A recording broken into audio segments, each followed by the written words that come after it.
What's going on, everybody? LK here. Today, I want to continue looking at the cast of Guilty Gear Strive. I specifically want to talk about a character that's definitely had some mixed messaging, both from the developers and people who play the game. Today, I want to talk about Ino and whether or not she's struggling in Guilty Gear Strive. When this character was announced for Guilty Gear Strive, it was pretty odd because she falls in line of a couple of other launch characters where people were like, oh, the devs are saying this about the game, but they're putting in these characters. Specifically, I'm talking about Ino, Zato, and Milia. When new fighting games come out, we always get the same spiel from devs of, oh, we're making the game more accessible, we're making things easier, we're making these tactics not as good. But then they put these setup characters and these lab heavy characters in the game. Milia, Zato, of course, controlling his puppet,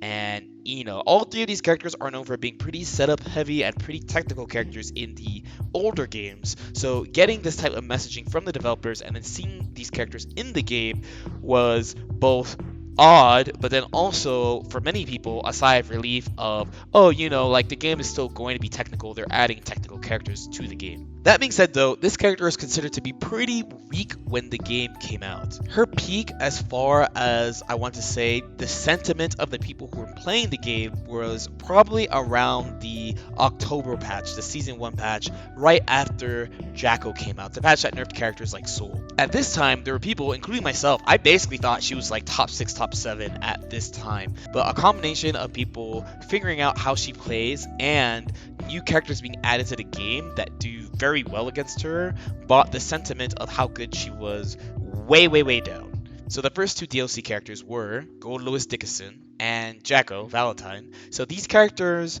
I can't personally say how good they do against Ino, but at least them being released didn't make people feel like, oh, it's doomed for Ino. Where very quickly after Happy Chaos came out, people were like, this is an impossible and actually super difficult matchup for Ino. And following Happy Chaos, both my new main Viken and Testament were both released. Both characters that are really good at controlling space in a non-committal way, which Ino really struggles against. But then on top of that, there's the extra layer on top where in the West, so like in North America and Europe, the character is not considered to be that strong. Maybe like the most optimistic looks at the character are like she's a mid-tier character. In Asia, she's rated extremely highly. So we're going to take a look at what's good at the character, what's not so good about the character, and see how she fits in the game in general. So as usual, let's start positive. Let's start with what is good about Ino. So first off is definitely her mix-up. It's one of her defining features. So unlike a normal character, she doesn't have a normal dash. Here's Kai just pulling up, as we're all used to, going for that marathon throw. Ino instead has a hover dash. The Hard Rock Witch herself rides her guitar kind of like a broom, nor does she move around the screen normally in general. Because of her unique dash, she's able to attack in ways that characters can't. She's able to act on frame 10, which means she has access to very fast overheads, specifically jump kick and jump slash. A slightly delayed 2K can be used to line up the timing with these overheads, and these overheads can be followed up with JD or low.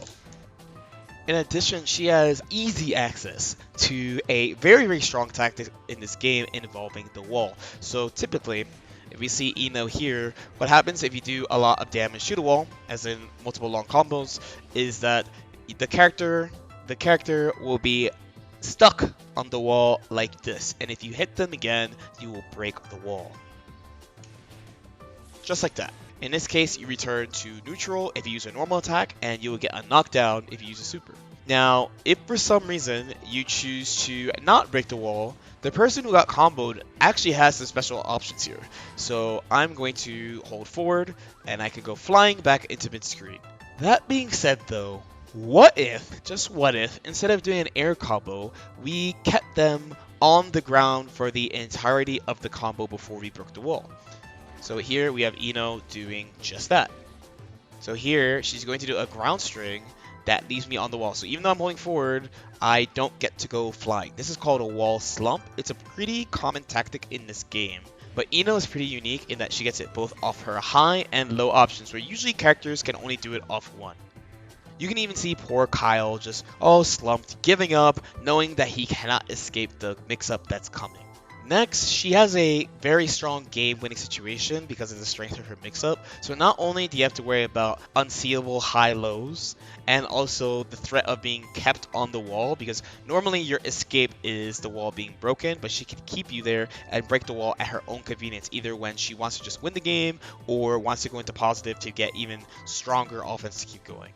But then, on top of those options too, she also has this. So this is her command grab super. Now, you can't jump this after the move activates. So for example, if I wait until after and I hold up, I just can't get out. Like, I have to jump before it's coming. And considering that the wall, when you break the wall, also does damage, you have a situation here where the defender has to not only be afraid of high-low, but also has to be afraid of this grab. So you just have to be really scared and take a risk to escape, which she can capitalize on. She has unique mobility that kind of forces rock, paper, scissors situations if you're not prepared. So it goes without saying that her hover dash puts her airborne, but because of this, lows will generally not strike her. There's actually a couple of examples of crouching moves that will hit her out of this dash, but they're few and far between. So you might be like, okay, I'll check Eno with my 6P or something, just keep her out the air. But if you try and she's a Stroke the Big Tree goes under moves that generally beat her dash. So you have this kind of guessing game that the Eno player could force on you. So generally what you want to try to do against this is you have two options. Either find a move that actually beats both, which is really rare, or use moves that have short total duration that you can pick one or see one, usually hover dash, and then be safe against the other. So for example, with Kai, we could try to use 5P. So with 5P, see, we traded, this is fine. I hit her, so that's fine. I hit her, so that's fine. She still got me here somehow, but in this case, I recovered. So it just depends on when you try to do it. You can do the similar thing using 5K, where his 5K is really juiced, and you can hit Stroke, and sometimes you can hit her approach at the same time if you do it at the right timing. Usually characters can deal with it this way. But if you're not prepared, then you have to basically guess what they're going to do, and that can be pretty hard. One wrong call and you'll be in her mix-up situation, which is definitely death. She's also able to weave in and out of neutral situations with ease in ways that other characters can't. So, for example, if you look at a normal character's air dash and dash, so Kyle, we have his forward dash here, this is air dash, the typical slowed down air dash that anyone who's played any other anime game probably doesn't like, myself included. I'm going to give it a buck. And then you have this very fast but very short IAD back. It's an air dash back. Now, at a glance, Eno has sort of the same thing, but unlike other characters, she can choose to hold her dash and go further, and they've been speeding this up as time has gone on. So this is our normal air back dash, right? But if I hold the button, I can go all the way back to full screen. I can go from like here to all the way here quite quickly. And I could do the opposite too. I could pull up all the way from here, or I could pull all the way here with her forward dash. And you can combine dash and her air dash. So even though she's airborne, this is still her dash. It just puts her airborne. You'd basically see people weave in and out, just like this. She has access to many powerful instant traveling moves. So, I mean, at a baseline, you can call this and this Stroke the Big Tree and her dash to fall in this lane. But she has other tools as well. So she has things like Horizontal Chemical Love. Now, this move is certainly weaker in this game because some characters can walk under this. So Kyle is tall and proud, so he refuses to walk under this and slouch. But if he runs, he can run right under it. So this move is more of a call-out tool. It stops me from using moves like Stun Edge very easily. She also has dives. So these moves are very fast approaches, though they're punishable on block. She also has a follow-up that she could do to it to kind of vary her approach as well. And these kind of tie into the last point where she's very strong in the middle or the end of the game. So even if you're an Eno player and you're not feeling very confident about what's going on in the match, one gold burst or just accumulating meter in general will help you out greatly in the match. For starters, all those instant traveling moves now become hit confirms on hit and mix-up situations on block, where you can do her standard, delay low, or overhead. It's especially powerful with things like her dive. But then on top of that too, you have dash super. This is really good for when people try to do things to hit you out of the air, especially if whatever their low commit option tends to be. Usually what will end up happening is either you catch them blocking in their recovery, or you just hit them straight up. This is a pretty strong mix-up situation because you're stuck in a guard crush animation. Funny enough, it's kind of weird in that it's not really a guard crush because you can wire see it, but you kind of had that stagger property. But regardless, she gets a very strong mix-up situation. On top of things we talked about before, like the command grab. But this leads us into her downsides. So for starters, while she's able to move in and out of range really easily, she is pretty linear in how she moves. And what I mean is every way where she moves, you basically know where she can go. This is actually why they give her some of the changes that they gave her. For example, make her dash faster so she can kind of weave in and out like this, because if it wasn't for that, then when she dashes, she only gets to go right at you, and the only variance is just how far she goes.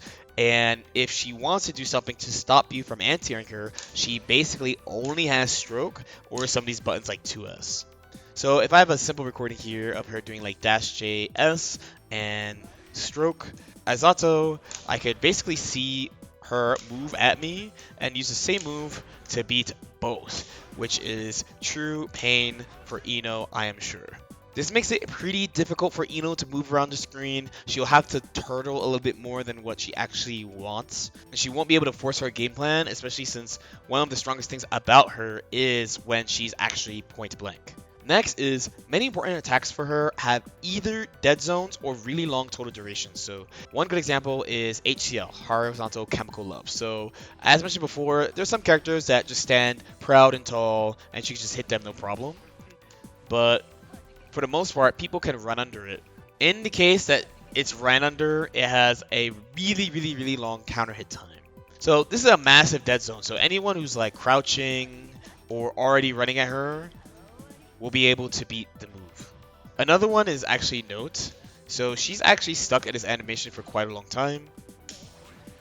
So actually a pretty long amount of time. If you're playing against somebody who's not familiar with the character, they won't really know how to abuse this. But once you learn the matchup, you'll see that there's not a lot of very safe times for her to use moves like this. Another point is that her dash block is weak. So what do I mean? So she could do dash block just like any other character. So, she's blocking here, no problem. The issue is what happens when she does it compared to other characters. So, for example, I have her doing something really unsafe here. I have her doing S stroke. So here it is again. So I'm going to dash block into it with Zato, and then I get my punish, no problem. Where, because Ino is airborne, she actually is forced into block stun. I will have to maybe deal with stuff that other characters would not have to deal with. So, I mean, this string very clearly has a gap. So I have the opponent here only blocking the first hit, so if I leave a gap, she'll get hit. So this has a gap there, but when she blocks it from her dash, it's actually airtight. Another thing about Ino is that she's basically made to preempt. She's not really a character that whiff punishes very often.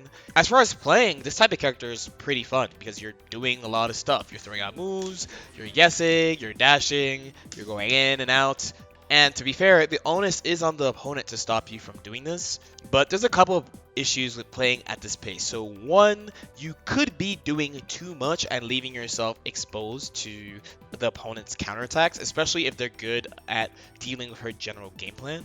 And two, if you preempt and you're wrong, then you die. So she doesn't often get to interact with different ways. She can sit and wait, but she's not really fast. Like her walk speed is not very fast. And again, her dash block is not the best. So this point is kind of hard for her. And then last but not least, despite her mix-up being very strong, a lot of it is interactable. So what do I mean?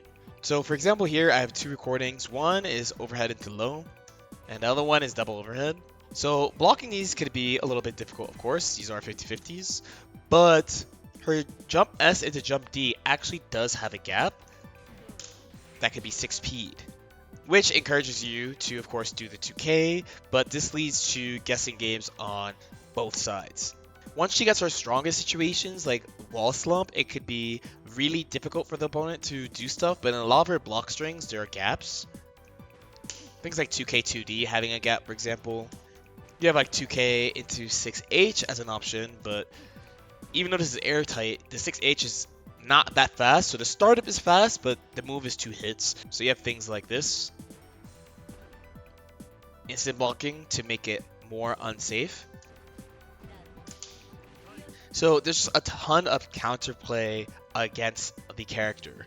And the last thing as far as the mix-up too is that this also comes from she generally attacks you to do the mix-up, where most characters with good mix-ups, they aren't the one that's attacking you straight up. They cover themselves with something and then they mix you up. So a simple example is Zato. I'm sure you've all seen this many times, where he is doing the drills and then he mixes you up. Where, generally she's the one who's doing this directly, and sometimes it's to the point where you have to take a risk and overextend to get more offense. So that's Ino. So she's definitely a unique character. She does stuff that other characters don't really do, and she's a pretty explosive and also volatile character. As I mentioned at the beginning of the video, I think at best most people would say that she is like a mid-tier, like a relevant character, but maybe not a character you can only play and like win a major or national or something like that. However, as I mentioned at the beginning of the video as well, in like the Asia region, so Japan and Korea, they rate her extremely highly, like way, way, way, way higher than we do. So it's funny that the character is volatile and also people's opinions about her are all over the place. I actually think she is good, but considering what characters are good in the game and what strategies are good in this game, I do think she struggles with how linear she moves and how much she has to preempt attacks, considering how she doesn't really get high return off most of her stuff. She can snowball matches out of control and steal games from you really quickly though, which leads to honestly some pretty exciting matches. Anyway, let me know how you guys feel. As usual, if you have any questions or comments, feel free to leave them in the comment section below. Like and subscribe if you guys feel like it, and I'll see y'all next time. Peace out.